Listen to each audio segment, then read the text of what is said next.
I think we're sort of like starting to butt up against this sort of extreme of what it is that people can be made to do as far as buying things online. And I'm very interested to see what happens when it sort of stalls.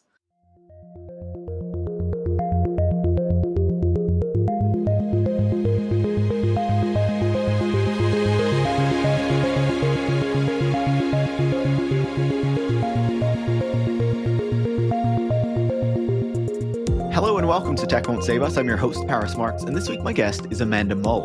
Amanda is a staff writer at The Atlantic, where she writes the Material World column, and she's also a shop steward at The Atlantic Union. Amanda recently wrote a column looking at how a lot of e-commerce websites are starting to end the policy of free returns. There's starting to be a fee or some other kind of difficulty that comes with returning a product that you buy online, as return rates have increased, as companies are trying to kind of cut expenses and all these other reasons that this is happening. But in having Amanda on the show, as I mentioned, she writes a column called Material World, and that looks into consumerism kind of broadly in American culture. I thought it would be fun to kind of have a broader conversation about how kind of consumerism develops, how it becomes something that is expected of people, you know, in the United States in particular, as we focus on in this conversation, but that also kind of extends around the globe to other societies as well. And I think this conversation gives us a really interesting way to look at it in exploring like how this comes about in the late 1800s, early 1900s, how this develops through the 1900s, how it's related to like how workers and how people in society see themselves, and how there's increasing kind of worker stratification between those who are kind of entered into this consumerist middle class and those who are not, those who are serving them, and also how it relates to these developments that we've seen in recent years as the tech industry has kind of taken up the mantle of extending this consumerist mentality into a new era of kind of growth and consumption and all these other things, as consumption has kind of moved on to the internet, where we have e-commerce, where we have these kind of gig companies doing delivery all the time, where we have more people kind of looking to buy things through social media apps and TikTok and Instagram and all these other things. Obviously, we talk a lot about history, but often through this conversation, we're weaving that history into things that come today and relating it back to like what is happening now, and how things that happened 150 years ago, you can see very clear links to how that leads to things that happen today with the rise of Amazon and these other kind of forms of consumption that we have right now. And ultimately, you know, at the end, this leads us to this conversation as to like, how do we kind of rethink this relationship with consumption? How do we challenge this? Because do we just keep wanting to like buy more and more things all the time? You know, as I was talking about last week with Mary Jane Rubenstein, like obviously kind of capitalism is reaching this point where it's very difficult to like continue growing, to find new places to grow, to find new things to sell us. And so like, do we want to keep on that path where, you know, we just have companies expecting us to buy more, trying to sell more to us, you know, exploiting workers in various parts of the world in order to make things cheaper and cheaper? Or do we need to think like, why are we so kind of tied into this cycle of consumption, and how do we kind of stop that or slow that down or start to change our relationship with it? And obviously it's not just an individual conversation, but a structural one as well. So, you know, that's a long way of saying I really enjoyed chatting with Amanda. I think you are going to really like this conversation if you're at all interested in why we consume as much as we do, how that all works, how it came to be, and all these other big questions. If you do enjoy the conversation, make sure to leave a 5-star review on Apple Podcasts or Spotify. You can also share the conversation on social media or with any friends or colleagues who you think would learn from it. And if you do want to support the work that goes into making the show every week so I can keep having these fantastic conversations with people like Amanda, you can join supporters like Faith from Chicago, Zez from Pittsburgh, Mislav from the Netherlands, and Ian Donahue in Berlin by going to patreon.com/techwon'tsave-us, where you can become a supporter as well. Thanks so much and enjoy this week's conversation. Amanda, welcome to Tech Won't Save Us. Thank you so much for having me. I'm very excited to chat with you. I read your column in The Atlantic very frequently because I think that you write about so many issues that are like, even if they're not tech focused, as we'll be talking a lot about today, like I think they're fascinating personally. And so I love reading your work, and I'm very happy to have you on the show. Thank you. Thank you. I'm so excited to be here. Thank you. I want to start with a big question, and then we'll kind of dig in and kind of like go through all this history and all this fun stuff that we want to chat about. What do you make of the state of consumerism in America in 2023? I think consumerism is sort of like the overarching system by which a lot of our day-to-day activities and interactions are governed. And that has only become like more true in the past 20 years, since the beginning of the 2000s, really, with the advent of online shopping and all of these new types of services that exist in order to help us shop better, faster, more efficiently, and more constantly, I think. If you look at some of these sort of like cultural conversations that are happening and some of the battles over things like identity politics and basically all other types of politics, a lot of that ends up getting fought in the arena of consumerism over advertisements, over products, targeting, things like that. Consumerism sort of undergirds everything in the United States, at least. Yeah, one of the symbols that comes to mind is of course like the MAGA hat, and needing to buy that as like a symbol of representing who you are. But of course also, we see Pride merchandise. There was a story just the other day about how Target is now taking a lot of Pride merchandise out of its stores because of like, protests by, a small number of very vocal kind of right-wing groups. And obviously we see this a lot more in the United States right now, but it kind of shows how consumption and how, kind of the products that you buy or even the products that are available to be purchased become really tied up in these broader kind of political conversations, as we are all kind of considered to be and think of ourselves as, because of how all these things are talked about as consumers, even more than citizens or whatever, right? Right. So much of these arguments in the United States, so much of sort of identity creation in the United States comes down to who has the right to be the target of marketing. And to be marketed to in this conception, in this system, is to be a valid, valuable person, and who is allowed to have their needs catered to and who is not allowed to have their needs catered to, and is a really powerful thing in the United States, in American culture, because that is like a primary sort of ground of like personal agency for so many people. There's a lot of systems, cultural, political, in the United States that don't really work anymore. And so there's, I think, fewer and fewer places for people to feel a sense of community, a sense of agency, a sense of their ability to act on the world and have the world sort of give something back to them. More and more of that over time, I think, gets funneled into consumer decisions. Absolutely. Like, what you're talking about makes me think of course, discussions around representation in ads. Are there enough people of color or gay people or whatever being represented? And do we see them on the screen? And of course, I think those things are important, but like, it's not the only thing, right? Like if there's still a lot of inequity in society and these people are still kind of don't have access to the same like opportunities and income and all these kinds of things that other people do, then that is not going to actually fix serious problems just because they're appearing in ads and things like that. And I think it also picks up on like a bigger issue that exists when we think about like, how do we address problems in society? So often that is positioned as like, are you buying the right things in order to address a problem? Like, climate change is happening. It's really bad. Are you buying an electric car and like the good light bulbs and like all this kind of stuff? When these are often like much larger structural conversations, but we can reduce it to an individual level by talking about consumption.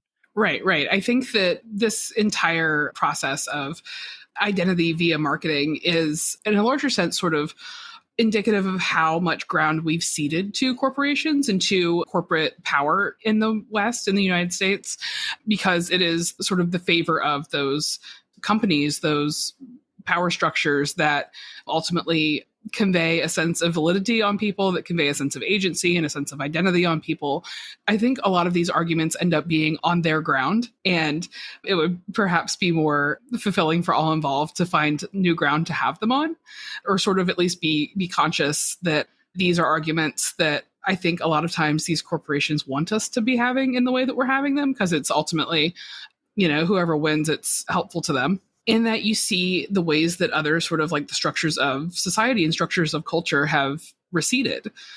Lots of other, institutions, religious institutions, community institutions, things that are not profit focused, things that exist because of, a level of community care and mutual community interest outside of a profit structure. The more those recede and the more those are privatized and sort of given over to the interests of capital, the more branding and consumer experiences are where people sort of feel like they can act on the world. Totally. And it's not just like looking for the brands that you identify with, but of course, as we've had this like neoliberalization of society, as we've had the platforms rise, we're all expected to like create our own brands as well. We're expected to be brands to kind of represent ourselves for work purposes and all these other sorts of things. I want to pivot our conversation a little bit. We've been talking about what consumerism is like today and, the many ways that we kind of interact with it and that it affects us and, that we see ourselves, through the lens of consumption. And I want to talk a bit more about like how this comes to be, because you had a fantastic piece where you talked about like more of like the origins of consumerism in American society and the links to the department store. Do you want to talk to us a little bit about that period and how that kind of emerges? This is always such an interesting topic to me because, trade and commerce have existed for millennia, but consumerism as we know it is an extremely modern system. In the United States, it started to emerge towards the end of the 19th century. You get this 40 years from like 1880 to 1920-ish that are really, really consequential in sort of determining how much of commerce is done today and much of culture is done today. And in that you see, we've gone through the Industrial Revolution. A lot of factories are up and running. There is all this excess capacity to produce goods, and there is not like much inherent demand for many of the things that can be produced. So you have to induce demand. You have to explain to people who are perhaps previously unaware of certain types of products that are now more widely available why it is they would want to spend their money on these products. At the same time, you also get the sort of rise of major American cities in the way that we know them now. You get a population of office workers in those cities. You get the institutionalization of like white collar work and knowledge work at the beginning of all of these industries that people that have, become much more robust now. So you've got these sort of like twin situations where you have a lot of product and a lot of capacity to make product. You have a new class of worker who is doing a new type of day-to-day activity and who is living in new places and sort of centralized. So what you end up with is the rise of the department store and department store barons. And those sort of pop up in pretty much every major American city at the time. This model where you have these sort of palaces of retail possibility. They house all of these new types of products that can suddenly be bought off the rack instead of being ordered or made at home or bought from a peddler. And they are staffed with service workers, a new type of service worker who are there to sort of explain to you what it is, all of the stuff is. They're really like lovely experiences. If you've ever been into like, the Bergdorf Goodman store in New York, there's still some old department stores out there from this era or, close after it. These are beautiful structures. They're huge. They're impressive. They're architecturally ornate. And they are built for essentially this population of office workers to sort of come and be catered to and be served in such a way that sort of over time helps them think of themselves as distinct from people who work in production, people who work in factories, people who work on farms. And in that way, these department stores are really useful to the people who build them because at the time there was, this is an era of enormous labor strife in the United States. Workers in general were not particularly sensitive to capital. Like they didn't like the robber barons. They were called that because people were generally suspicious of them and generally opposed to them. So you have this rise of like really brutal factory conditions and labor strife and company trying to put down strikes and things like that.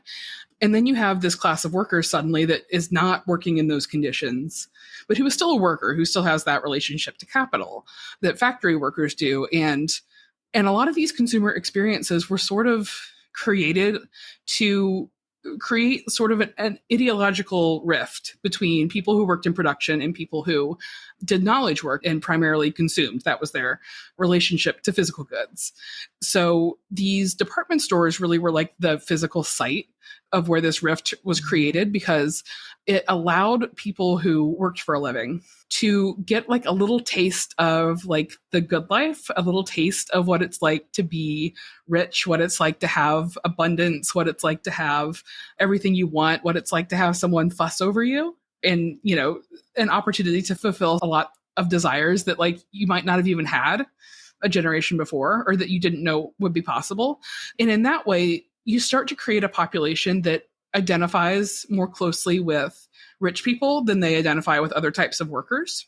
it was really explicit at the time that department store barons were intent on using the institutions that they built in order to become sort of like civic heroes to the cities that they built them in. And over time, that is something that helped privatize a lot of basic services in cities, public spaces in cities. The argument they were making with these stores, and then like explicitly also a lot of the time in their public comment, was that they were better stewards of municipal resources than governments or than democratically elected officials. And they curried so much favor with this new sort of more moneyed class of workers that effectively over time they did basically form an ideological alliance with them. It was done in a lot of different arenas, but it was done in large part through the creation of these consumer experiences. I find this absolutely fascinating. I have so many thoughts on what you've said, but like when you talk about the department store, like what comes to my mind is where I am, we don't have them anymore, but across many cities in Canada, you still have like the old Hudson Bay department stores that were like, the big department stores in Canada back in the day. And I remember as well, like until fairly recently, actually, like if you were kind of outside of the center of the city, or if you were outside of the city, then instead of like the department store, your experience was like the catalog, right? And you ordered from the catalog. And this was like a big part of how you engaged in consumption, like to get it to access more people. But when you talk about the department store, like the image that comes to my mind, because I have so little experience with this, is like the film Carol with Cate Blanchett and Rooney Mara. Because in the film, like, she goes into this department store. That's where Cate Blanchett's character meets Rooney Mara's character and buys like a train set for her daughter or whatever. And like, I think in the depiction, like you can kind of see how this is something that like a more kind of well-off class goes to experience. And then you have these workers who are there who are more kind of lower on the kind of socioeconomic ladder and kind of serving these people. I found it really interesting when you said that, because it brought to mind to me, when these gig economy services were rolling out about a decade ago, there was discussion, and I remember in particular a piece that Lauren Smiley wrote, where she wrote about the shut-in economy and how, all of a sudden you had this new kind of class of servants, but you also had more people who were served, right? More people who could access the types of kind of services that were previously only available to more of like, a wealthier subsection of society, but could have things delivered to them, could access services in this way that wasn't previously available to them. And so when you talk about like the department store starting to make this wealthy experience accessible to like a broader subset of people, like that was immediately what came to my mind as you're seeing this extended, but also further dividing, like creating more of these lines between people who can access these things, people who can be served in this way, but then the people who also do the serving, right? Right. The sort of like seminal book about this was written in 1994. It's called Land of Desire. And it's about the rise of the department store barons in the United States. And it's fascinating. I really recommend that everybody who's like interested in this topic at all read that. It was written by a historian, and like just reading through it again, it was written in 1994. You can see Amazon emerging from it.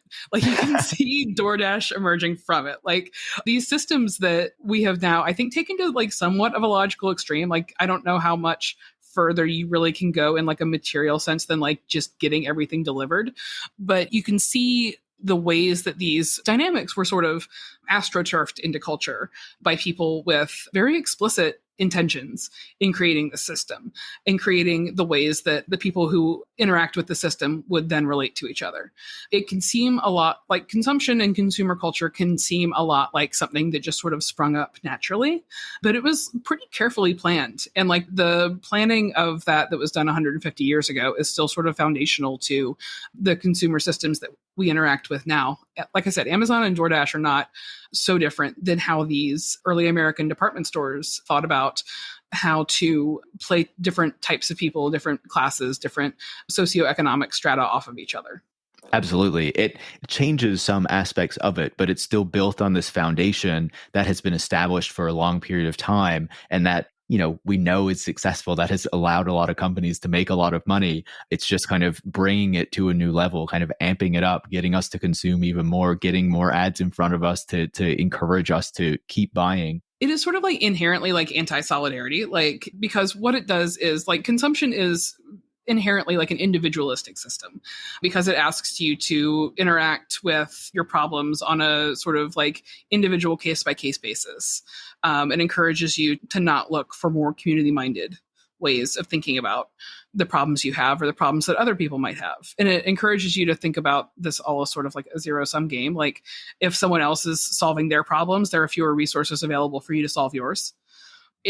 That is like just inherent in the entire system. It is inherent in its creation, in sort of creating a structure in which if you're one of the people who ostensibly benefits from consumerism, who experiences material abundance because of it, who feels like they have a lot of options because of it, then you ultimately end up sort of incentivized not to want better for the people who work in producing this abundance because it makes prices go up, it makes things less available, it makes, and I think there are non-consumerist ways that we can create abundance for everyone, but like the system that we have right now, the abundance is something that people have to compete for. Absolutely. And as you talk about that kind of individualist framework, it also ensures that because you're buying things, you're making your money through your job or, inheritance or however you get your money, and then you're going out to buy things, you don't need to think about where that comes from. You don't need to think about the broader kind of relationships that goes into production in a way that, if you were relying on kind of the farmer down the road or, the various other people in your community to like do things for you and kind of trade with them or barter or whatever, there isn't that same degree of like connection and like community awareness maybe of what's going on because you are just earning your money, you're spending it to get your thing, that service is going to be available to you. You don't care how it's delivered. It's just, that's it. Yeah, and that is like another really integral aspect of the consumer system. And this is another thing that was like explicitly baked into it from the beginning, is that perceptually it severs consumption from production totally. You first become aware of a product when you see it in a store. And especially back when the system was created, department stores have gone downhill. Back when the system was created, the first time you encountered something, oftentimes the first time that you understood that it was possible to have this thing was on a beautiful shelf in a beautifully lit, very ornate, fancy room with someone asking you how they can serve you.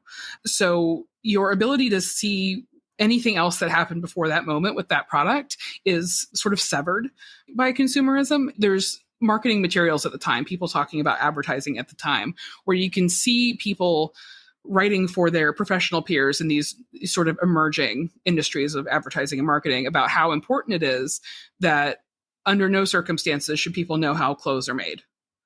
Under no circumstances should people buying clothes think about a garment factory. Under no circumstances should they think about, how the realities of production. And these sort of like facades of consumer excess go a long way toward masking what it is that things actually are and what human and material inputs go into creating them and how that happens. And that has only become easier over time with offshoring, moving so much of production to other countries where it's brands that market these products may not even really know how they're made, let alone people buying them.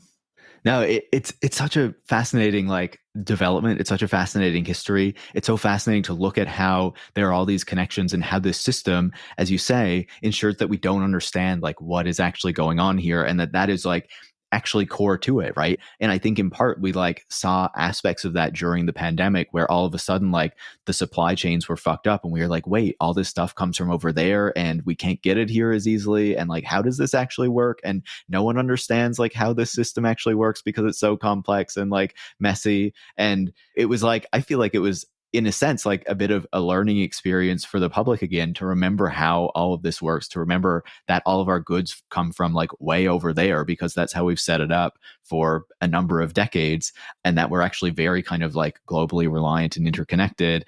And that, it's not only kind of the system of consumerism that has been set up over a long time to kind of dispel that and to kind of hide that and kind of abstract that for us. But as we become more reliant on these tech companies and these e-commerce platforms and these gig services, they are also like not only getting us to consume more, but they also want to further kind of abstract the whole relationship that happens there. They don't want you to think about the warehouse workers packaging all that stuff. They don't want you to think about the Chinese factory workers.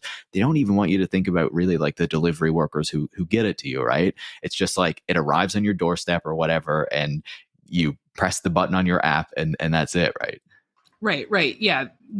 e-commerce sort of structure exists as, like you said, just extra layers of abstraction between the end consumer and however the thing that they're receiving came into being. Because then with online shopping, you remove even like understanding of the physical reality of an object that you're buying before you pay for it. And then you're removing the fact that like in a store, you have to go to checkout and have an interaction with somebody, or you have to see the people stocking shelves. There's just further and further layers of abstraction that sort of work toward that goal that was really sort of created 150 years ago, that the less the end consumer thinks about where anything they're buying came from, the better it is for the people selling things, the easier it becomes to sell. And maybe it's worth talking about how that develops as well, right? Because we're talking about the department store and like, late 1800s, early 1900s, but obviously this kind of progresses through the 20th century to ensure that consumption becomes something that's not just done by like, more of a middle class and like an upper middle class that's gaining access to these department stores and to this experience, but something that is like expected of the much wider public. And, kind of the middle class expands over that time and the post-war period and all this kind of stuff, where, we're having people leave cities. So the department store is mainly like an urban concept, as far as I understand.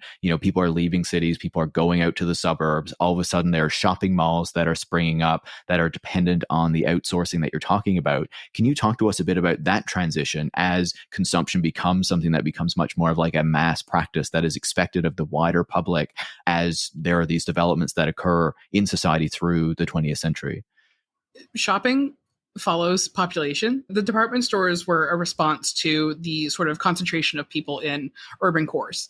So when you get white flight, when you get this sort of migration to the suburbs, especially because it is wealthier people in this era migrating to the suburbs, people realize that, oh, we need to follow them. If we're closer to these population centers of affluent people, it's easier to get them to shop regularly than if they have to make a trip into the city, and they may be afraid of the city, as was a common theme during the the latter part of the 20th century in the United States. So you get these shopping malls, and they contain department stores, and some of those department stores are very nice, but they also contain this sort of like larger structure of retail that develops over time to sort of meet the geographic capabilities of the suburbs. Because you've just got more space, you've got a lot of like open land that can be developed into shopping areas. You have a lot more space for smaller stores, more specialty retailers to sort of fill in around department stores. And that's basically what you get with malls. You have anchor tenants, which are the Macy's, the Bloomingdale's. You get all of these sort of places. These are stores that used to have like one location. There was a Bloomingdale's, there was a Macy's, there was a Rich's. And in the 20th century, things become chains. Things become sort of more spread out because you have this sort of atomization of the population. And then you have, in the 80s especially, we deregulated trucking. So it became a lot easier to move goods very cheaply around the country. So you could have one company that owned stores in California, in New York, in Florida, and there were cost-effective ways to move inventory among those stores through distribution centers. Before we deregulated trucking, it was much more difficult to do that in a cost-effective way. So you've got trucking that costs like basically nothing relative to what it cost in the 70s. And you've got a sort of spread out population. You've got sprawl. You get the rise of these more complicated shopping structures. Malls, strip malls. And then you get, like, as you said, the sort of expansion of the consumer mindset to people who make less money. And shopping and consumer culture is like a demand inducement machine. So it requires like growth at all costs for the people who manage these companies to be happy, which means that not only do you have to make people shop more who are already shopping, but you have to find ways to induct new people into this system. So you find ways to build other types of stores. You get Walmarts, you get Targets, you get discount retailers, Dollar Generals, things like that. And they really benefit from the deregulation of trucking too, even more so than other types of chain stores, because that allows like more and more price pressure downward. Being able to bring more and more people into a consumer mindset is great for people who are trying to manage these companies and manage privatization of public goods and things like that, because it is, as we said, consumerism is an anti-solidarity machine. If you can get people who do work in production, who do work in these industries, to sort of buy into the mindset that you spent, decades indoctrinating wealthier people into, then you can then sow division within lower classes themselves. You can see this baked into American culture with the idea that if you hustle hard enough, if you look out for number one, if you do everything you can for yourself, then you can rise. And that idea is it's very baked into consumerism, and it's very anti-solidarity. Yeah. And, it's the kind of hustle bros that you see on Twitter today are like, and LinkedIn and places like that are like the extension of this thing that's just been going on forever, as you get like the pushing of this mindset and like, you need to be fighting for yourself and you need to try to be advancing yourself and all this kind of stuff.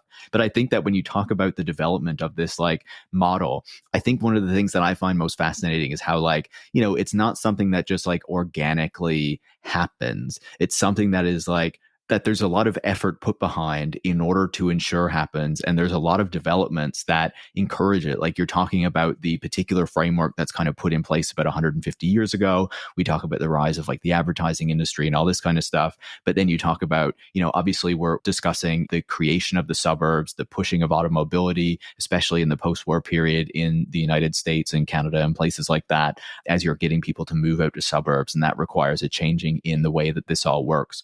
But in order to enable that, as you're saying, we have the deregulation of trucking. You also have containerization, which makes it possible to more easily ship goods across the ocean, basically across long distances. And then, of course, the creation of these kind of markets in other parts of the world that are creating these goods much more cheaply, and the deindustrialization that occurs, particularly like after the 70s in, the West, in North America, so that all these things are moving abroad. We're losing those jobs, but we're getting cheap goods as a result. And we're using a ton of credit to buy a ton of things. And like, there are all these developments that lead to us to like where we are today, that I think like, like obviously it's worth like assessing the conditions of what's going on. But I think it's also always important to understand like how we get to this point and all of the decisions and like policy choices and stuff that go into it. Because like, if we ever want to try to address it, or like to think critically about how we change this structure or think about doing something different, like you ultimately need to know how it was created in the first place. Right, absolutely. And I think it's important to think about the systems that we have as like a series of policy decisions. Consumerism didn't happen organically. It didn't happen naturally. It was not an accident. It was something, the world that we have today was created by people who had the capability of doing so. And they chose the systems that we have for reasons that are identifiable, and that they were, you go back and look at some of the historical record from this time, this was all like very explicit. Like it was not a secret. It was not something that people were shy about. And, if we created this world, we can create a different one. Absolutely. And, I wrote about this in the context of automobiles in my book, where like, I was like, it looks like the automobile is this natural progression, but you can see like these interests that are pushing a particular model of like communities and transportation, because they are going to benefit from it if we move in this direction, both in the sense of selling products that is going to make them profit, but also, by some other actors, by gaining control over people, by creating this kind of a system, right? So yeah, I completely agree with what you're saying. One of the threads that I found really interesting is you were talking about these department store magnates kind of ensuring that they are creating these like public goods, right? That they are drawing people in and saying like, it's not just that we're offering you this kind of place that you can shop, but there's this whole experience that is kind of going on with it. And we're doing things that are good for the community as well. And I feel like you see that extended through shopping malls as well, where, there's no public spaces. So we're creating this public space in the suburban area, and it's just surrounded by all these stores that you just so happen to visit as well. And then like, as I was thinking about that, I was even thinking about like the Apple stores, right? And particularly like under the leadership of Angela Arendt, I think her name was. She came from Burberry to Apple, and like her whole thing was the Apple store as the town square, and it was going to have like all these educational opportunities and like hangout areas in these new store designs and stuff like that. And you can just see this like continuing to inspire like designs for retail. So it's not just buy things, but also we're doing these other positive things for the community. It's not just, purchasing, we are having these positive impacts on society beyond selling you an expensive product. Right. And you can see the continuation of that. And like Jeff Bezos's climate pledge and things like that. It's a big thing in philanthropy, and it was a big thing in philanthropy at the time. The robber barons were big philanthropists. they wanted to be seen as sort of like privatized statesmen. And with department stores, you got this just really explicitly. You got department stores that were, holding free concerts during the summer. You got giving away free turkeys at Thanksgiving to the poor. A lot of department stores had medical services. You could see a doctor, you could mail a package, you could do all of these things that under a different type of system would be handled collectively by the state, by another apparatus that's more democratically chosen. The department stores and all of these like ancillary services and do-goodery were really just sort of the pitch by capital to let them handle this stuff. It worked really well for the robber barons. I should stipulate. But you can see the sort of ideological tendency in a lot of people in liberalism to sort of let these people handle it because they are successful. They have all the resources. They're good stewards. They're civically minded. Let them handle it. They've got it under control. And that pitch was made in large part in the creation of consumption in the arenas in which we do it. And when you look at some of the historical record, you can see Amazon in it. This is one of those places that I think it's really clear. And I think, like, as you talk about Amazon there, it's probably worth fast forwarding a bit and talking about like how that actually comes to be, right? You're talking about how, obviously there was the creation of these department stores, strip malls. We have shopping malls as well. This is a model that took out a lot of more kind of like independent retail. And like, we think about kind of the loss of the downtown and the main street as those types of more independent stores are kind of declining because you have the big Walmart department stores coming in, because you have the chain like bookstores and other things coming in to replace those particular kind of versions of retail, and kind of adapting to this new model as it's more suburban and all this kind of stuff, right? You don't have the foot traffic walking down the main street as much as in the past. So how does that then shift to e-commerce? I imagine this kind of begins in the 90s as we start to have like the dot-com boom and stuff like that. What drives people to start shopping online? Because it must be a bit of like a jump for people, or like a change to think about, I'm not going to go to the store, I'm just going to buy this thing I can't see on the internet. Right. This is another one of those situations where I think it's useful to look back at like what was actually happening at the time and how people thought about things at the time, because the delivery sort of regime that we have is convenient in a lot of ways for people that can afford to interface with it. It's really easy to get used to it, especially since other options for other sort of more traditional types of commerce sort of, and a lot of places have dwindled, especially in places with poorer populations. So in the late 90s, when Amazon was founded, when you get a lot of other like sort of .com startups that were trying to figure out what this model would be to sell things online, it was met by a population that was like largely pretty skeptical of having to buy something on the internet. This was, it was a novel technology. It seemed like the Wild West. It seemed like buying something online was probably a great way to get your credit card stolen. There wasn't a lot of trust. And people sort of, I think rightly, were especially suspicious of buying sort of like very taste dependent goods online, clothes, furniture, things that you have to like physically interact with, or that have to meet some sort of like secret sauce of like personal happiness in your mind before you'll decide to keep them. People didn't want to buy shoes on the internet. People did not want to buy jeans on the internet, like inherently. There was no great like unmet demand for these services when they were created. So they had to be sold. And one way that is very effective at getting people to take the leap and buy something is to do everything you can to remove what is often called like any kind of friction from that buying process. Basically take away the reasons that somebody might logically say no. And online, shipping costs something. You cannot remove the cost of moving something from place to place. It has to be done by a human. It requires gasoline. It requires capital investment in warehouses and trucks. Like, it is a cost-intensive process. As much as you try to beat down the wages and working conditions of truckers and stuff, there is still a cost there. Yeah. Yeah, they can only go so low. Like. Exactly. There's like a floor to how much you can pay them. And some truckers essentially get paid like negative, depending on the sort of lease agreements and things like that. They get sort of conned into going into. Yeah, it's ridiculous, right? And one of Amazon's kind of innovations, quote unquote, is basically like creating not only its non-union warehouse workforce, but also its non-union delivery workforce that it can ensure it pays less than if it was using other providers.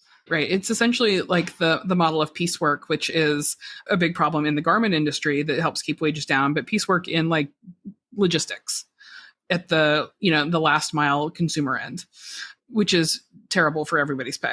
But in the late 90s, this system had not quite been created yet. So internet retailers were looking and saying, okay, there's a lot of stuff that people just don't want to buy online because it is like on its face ridiculous to buy a lot of this stuff online. So, and they especially don't want to buy it online if there is some sort of like monetary risk involved. So the price of shipping, the price of returns becomes like a big problem because a lot of this stuff was just the same stuff that you could like walk into the Gap at your local mall and buy it. So why would you take the extra monetary risk of buying it online and not having any idea whether you're going to like it? So what they did is they found ways to eliminate the price of shipping and the price of return shipping from what the consumers see. Some of that gets baked into the purchase price for goods that don't have like an in-store equivalent. So like an Amazon or something like that might bake a little bit of it into the purchase price because you can't go into the store and go, this is cheaper here. But in reality, because a lot of these were startups, they just lost money. They had enough capital investment and they used it to buy market share, which was essentially just getting people like used to buying things online, getting people sort of acclimated to the risk and the process and not liking things, and that being like a normal part, having paid for something you don't like at all being a normal part of the shopping process. And they did that for years, not just Amazon. A lot of companies lost money on this. And over time, they got more and more people sort of inured to the realities of doing a lot of their shopping that way. They got people into the sort of like the idea that it was convenient. And for some things, it is convenient.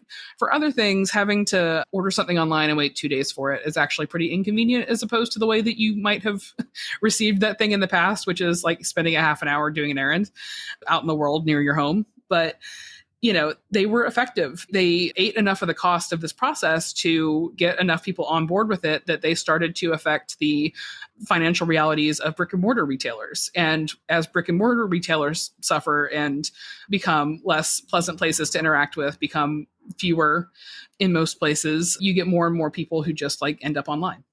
Absolutely. It's such an important development, right? Because as you're saying, these companies are able to lose all this money because they have all this venture funding. And you're assuming because it's a quote unquote tech company that it's going to make these kind of multiples of revenue. So they have much easier access to capital than a traditional retailer who has a bunch of stores all around the United States or the world or whatever.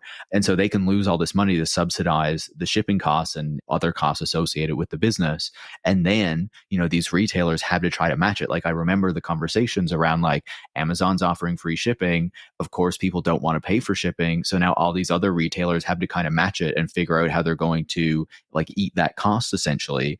And that makes it a lot more difficult for companies that can't as easily do that. And that I think is part of the reason that you see like the brick and mortar retailers struggling, part of the reason that you see a lot of other kind of businesses and even e-commerce companies struggling as well, because Amazon becomes this kind of juggernaut that is difficult to challenge, that has a lot more money so it can subsidize this business model. And all these other companies like have to follow on with that. And it's not like as easy to do because it's expensive. As you're saying, shipping is not cheap.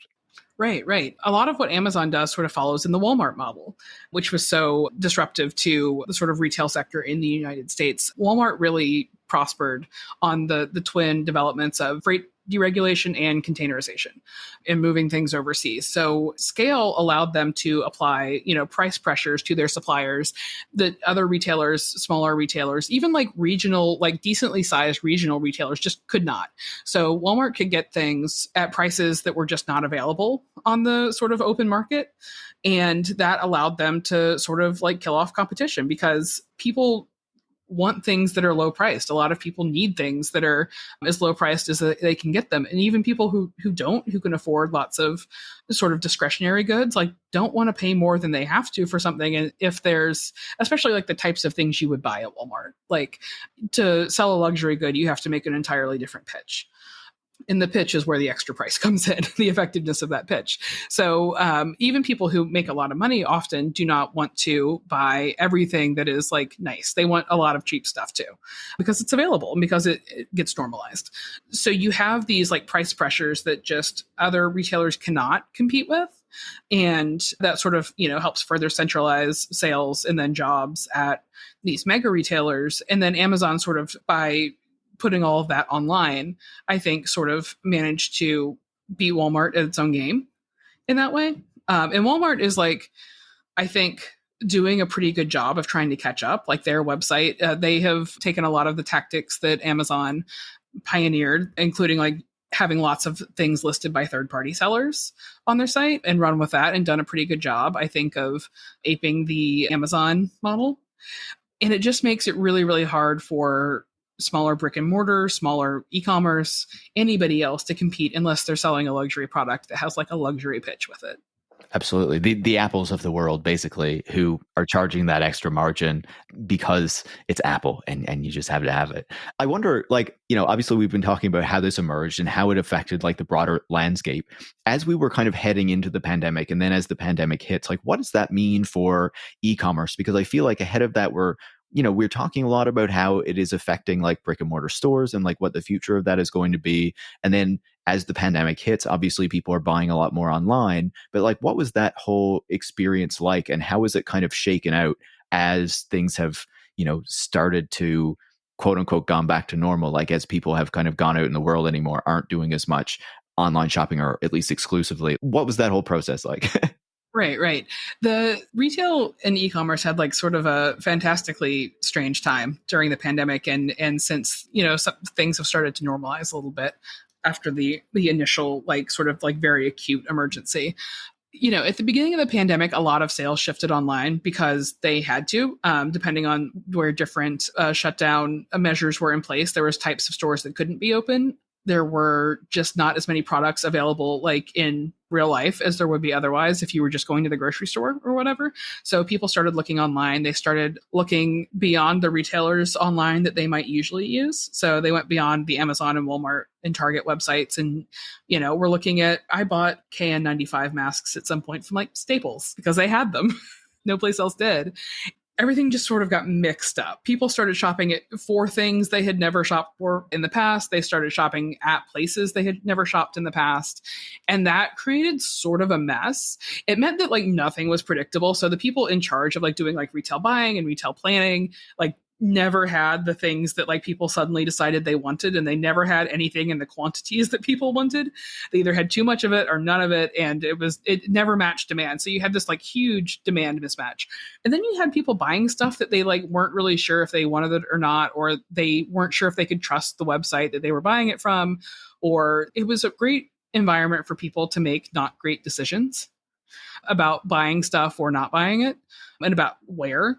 So you get this like huge spike in online shopping, but also a huge spike in the return rate of people sending stuff back because everything was chaos, including what was going on in like the heads of individual consumers. So you see this real spike in the return rate, and along with the spike in sales. And I think that like sales have like somewhat normalized online since this initial chaos. What has not normalized is the return rate. And that has created, I think, some issues for a lot of people. I mean, returns, first and foremost, are not pleasant as like a person who buys stuff. Like, it means that like the system that you're working with is not providing you with what you need if you're just constantly returning things. I mean, there are people who do this compulsively. That is like a small proportion of the population, but there are far more people who are just like trying to figure out what it is that they're supposed to be getting and where it's supposed to come from, and just not having the information they need to make good decisions. So you get people sending a lot of stuff back, and then they get used to this behavior. So they just sort of like, all right, whatever, it's free to send it back. I have no idea what size I wear in this anymore. Let me order 3 sizes and I'm going to try them on. Something that you would in the past have done in the dressing room. I'm absolutely guilty of doing that. Yeah. So many people do it. I do it. I write about this for a living, and I do it because in a lot of situations, there's just not like a great alternate way to go about it. So you end up doing that. You end up sending stuff back and you get used to this behavior. So even when more of your purchases are going back to the brick and mortar stores, like where you live, when you order online, you're still sort of used to being like, I'll just order a bunch of stuff and see what works and send the rest back. It's free. And returns are just like a nightmare on a logistical sense. Forward shipping is labor intensive and cost intensive. Backward logistics, reverse logistics is like way, way worse because getting all of that stuff back into an inventory system and making sure that it is what it says it is on the packing slip that you get back, that it is in the condition that it was promised, that it can be resold, that et cetera, is just like, it requires so much labor. It requires time. And it just like leeches money out of a bottom line. And the bigger the retailer is, the easier it is for them to absorb this, which is why the really big retailers tend to be the ones with the most laissez-faire return policies. But for smaller retailers, like I have read estimates that like a single return, before you even factor in the cost of shipping, costs a retailer like $10 to $20, which is an enormous amount of money. It is just, reverse logistics are a real nightmare. I reported the story on this in 2021, and two different people I interviewed who like work in the reverse logistics field used the term nasty to describe what it is they're trying to do. Like it is just nasty on an environmental level, nasty on like a literal level, because you're getting back all this weird stuff that's been in people's homes and on their bodies sometimes, and you can't do anything with it. And it's nasty on an environmental level. A lot of that stuff gets thrown out. A lot of it gets sold in big discounted batches, container batches to developing countries, where it is then sort of like picked over by local distributors and to supply shops there. And then like what isn't wanted is just like dumped. There are just like huge merchandise dumps there's one in the desert in Chile, and I believe there's one in Ghana that you see sort of pictures of every now and then from the AP or from some international news organization that occasionally covers this stuff. So you just get this huge material waste that is sort of created by the fact that like these systems just don't meet the needs that they're supposed to meet very well. And that's what inefficiency is, when like the system you have and the needs it's trying to meet just like don't work. And so that requires, of course, prices have to be pushed even lower then, because like the system has to accommodate this inefficiency in e-commerce, because VCs basically decided that we were going to buy a certain amount of stuff online, whether we liked it or not. It's so fascinating to hear you describe that, right? Because it's aspects of this we wouldn't often think about. And I would say, like, as an individual, maybe you don't need to be thinking about it as much, but like on a structural level, like there are people making decisions that kind of shape the way that we act, the way that we purchase things, that does kind of affect this bigger picture. I would just say, like, on the broader point about like e-commerce and its stabilization, I remember during the pandemic, Amazon was saying that it was doing this massive kind of warehouse build out. It was because it was seeing unprecedented demand. And then like a year or two later, I believe it was Andy Jassy, the current CEO, was saying like, yeah, we've actually pulled back on that because we overestimated how much things were actually going to continue growing like after the pandemic, right? And so you can certainly see that. And I would say, like, on the returns, I've noticed that as well in Canada, where more retailers are adding, a price for return shipping. I wonder if you've seen that with Amazon as well, because I feel like one of the things I remember is like back in the day, like I'm thinking like 10 or 15 years ago now, even if you didn't have a receipt, like you could still return stuff to Walmart and they would at least give you like store credit. Like they didn't care, right? And I know Costco also has a really like lenient return policy. Is Amazon still doing free returns, or are they starting to change that too? Well, before we get into that, something really interesting on the sort of like growth front, it was fascinating to me how many large companies decided that like whatever happened during the first year of the pandemic was like a trend that would continue and not something that like might be reversed, at least in part. They were like, everyone's going to stay in lockdown forever. Yeah. This was sort of fascinating to me about Peloton specifically. I've written some stuff about Peloton. Fascinating company. I was like, Peloton should be fine after the pandemic, because surely they don't think that like the sales they did in like the first year, when nobody could go to a gym, when nobody was traveling, when nobody was spending money in any other ways, surely they don't think that those sales trends will continue when people can do all this other stuff again. And apparently they did. Like, like I have read like articles about like reporting on what the planning was like. And apparently their CEO at the time just thought that this was like a permanent sea change, and which is one of the reasons they're in the trouble they're in now.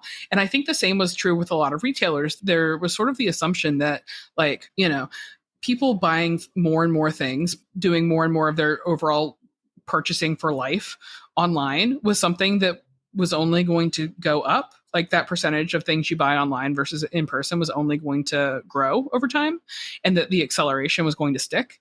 And like, I don't know why they thought that. I haven't seen like a good explanation for why that assumption was made, but it was made pretty widely. There's a lot of ways that sort of like the tech industry is, I think, a little bit disconnected from like what it is that normal people, regular people consider like a good life and like a good use of their time.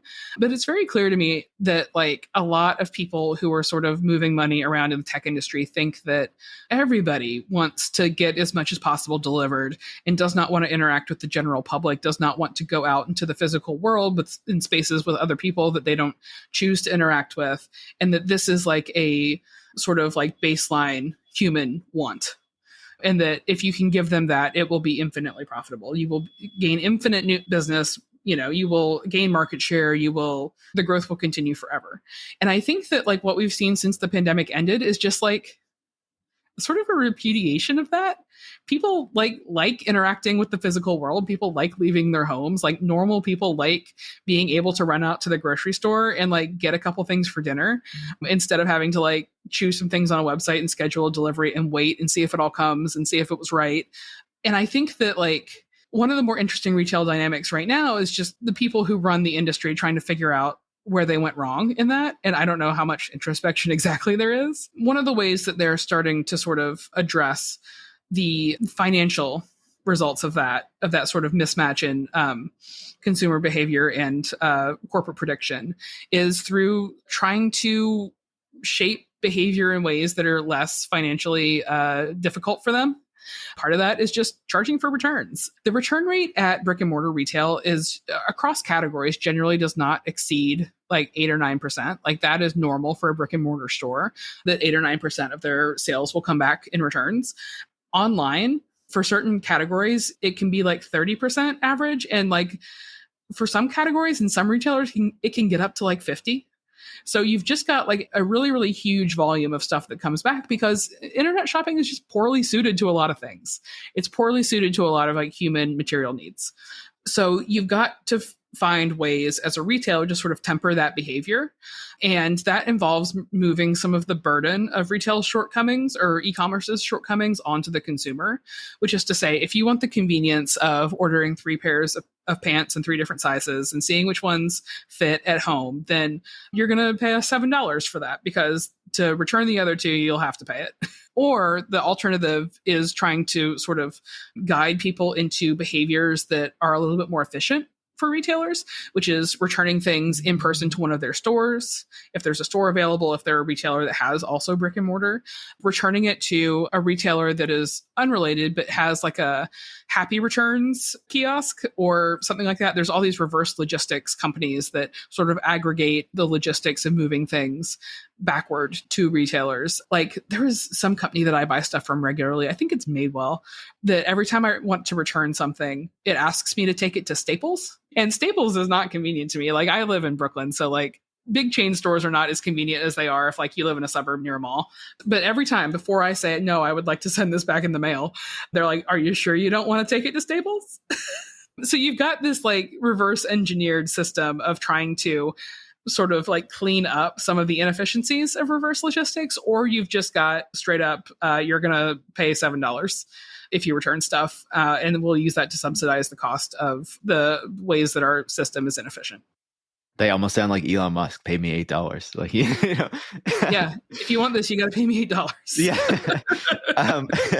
I wonder, like, as we start to wind down this conversation, like, where do you see this going? Because in recent months and even years, I guess, you know, there's been a lot of discussion around like the issues of Amazon and how their kind of platform and their interface has just been kind of filled with like crap, basically, and people don't trust it as much anymore. There's talk of like the kind of Chinese retailers that are moving in, Shein and Temu and these kind of retailers who are getting more attention in the American and Western markets. And also like the talk of like TikTok being a new vector for commerce and the possibility of like live shopping, like moving the shopping channel onto like Amazon and these other platforms. Like, what do you make of all of the things that are happening?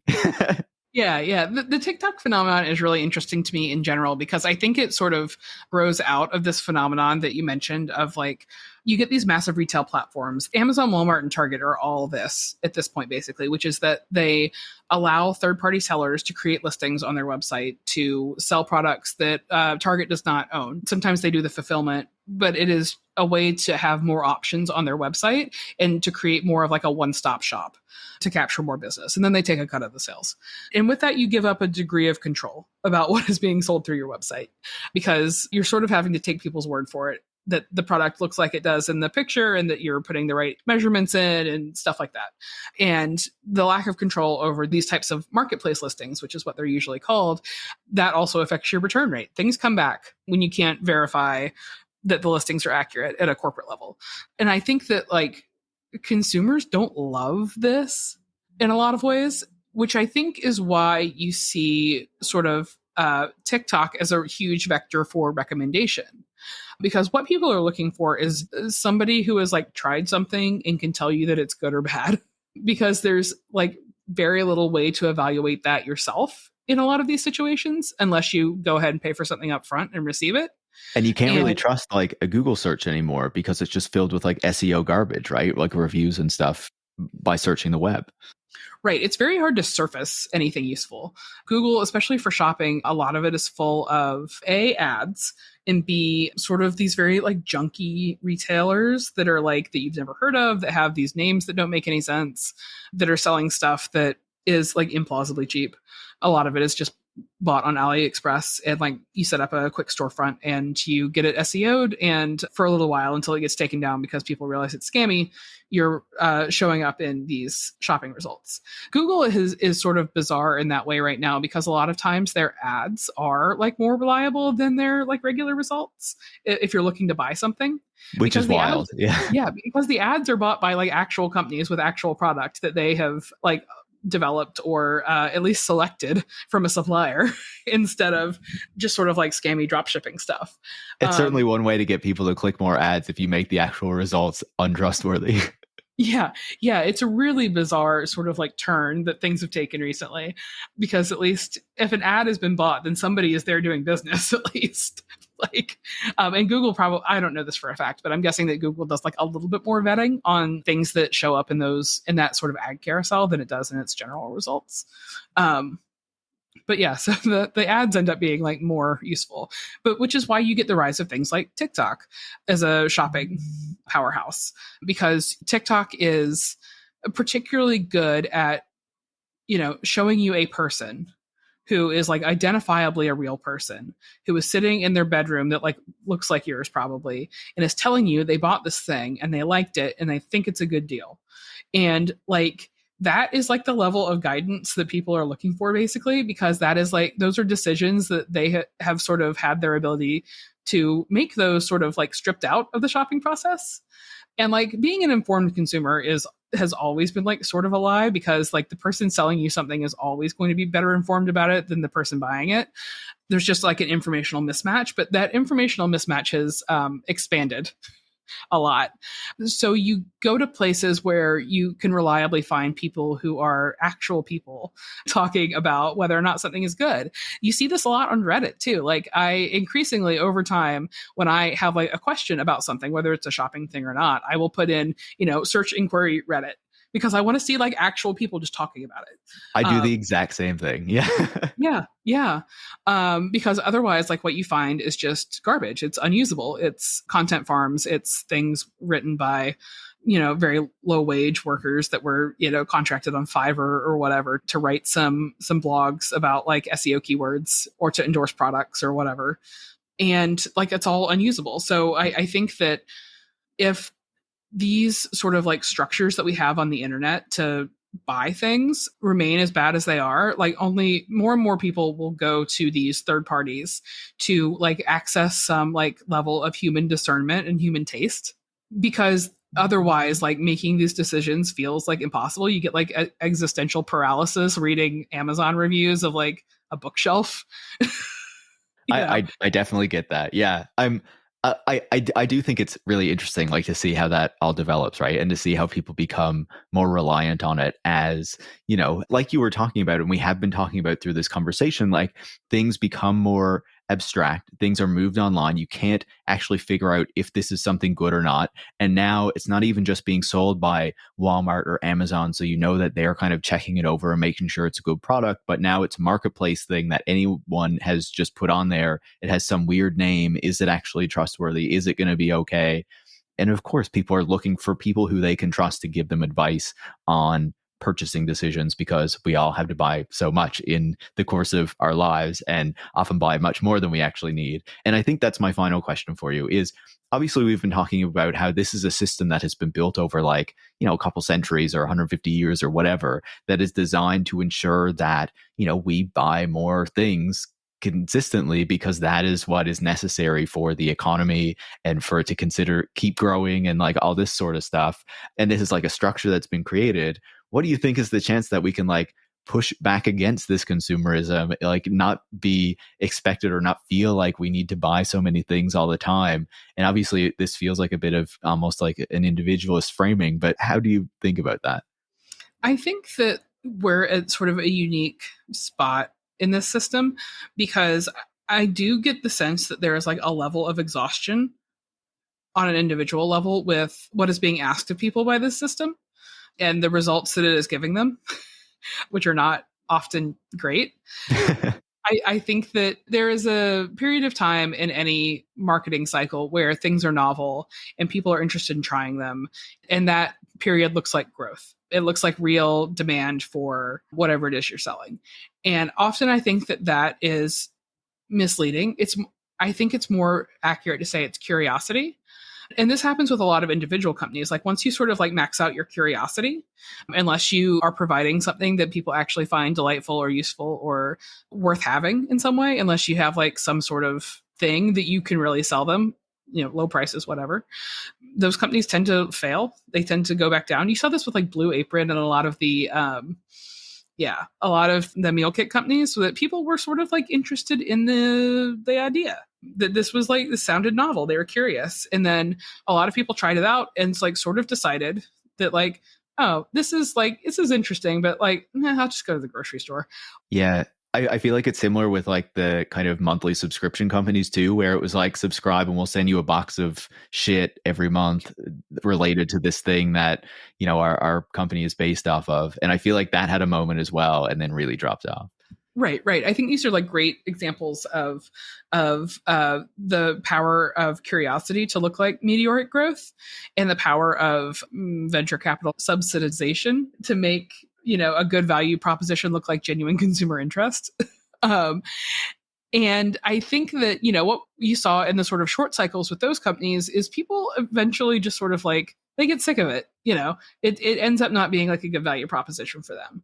I do not know if that will happen with online shopping as a whole, but I get a sense that like it is going to be much harder for companies to grow from here, because I think we are sort of the technology that exists now with the costs that exist now and that don't seem like they can be pushed lower in meaningful ways.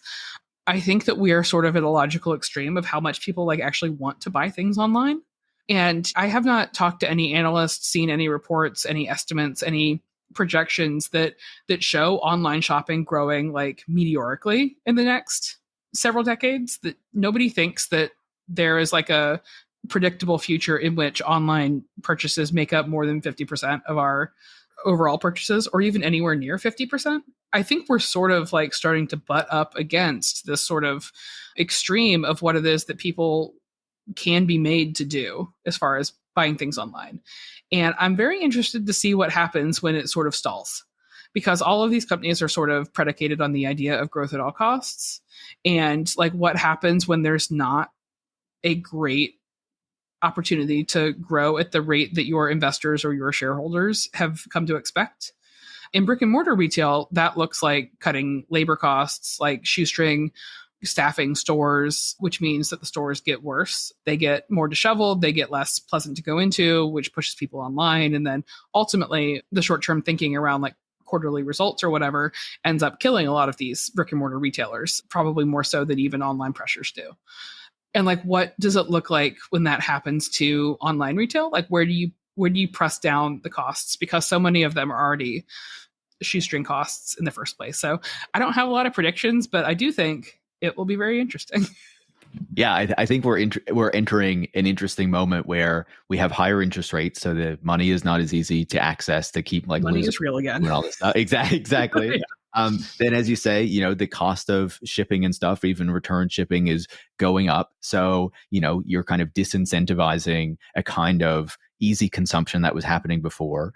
And now, the model itself is potentially under pressure. So where does that all go when labor costs are already kind of pushed down a lot? Yeah, it's going to be interesting to see where it goes. Amanda, we'll be reading your column to figure out what is happening in the consumerism industry more broadly. Thank you so much for taking the time. It's been fantastic to chat. Thank you so much for having me. Amanda Mull is a staff writer at The Atlantic and a shop steward at The Atlantic Union. You can follow her on Twitter at Amanda Mull. You can follow me at Paris Marx, and you can follow the show at Tech Won't Save Us. Tech Won't Save Us is produced by Eric Wickham and is part of the Harbinger Media Network. And if you want to support the work that goes into making the show every week, you can go to patreon.com/Tech Won't Save Us and become a supporter. Thanks for listening.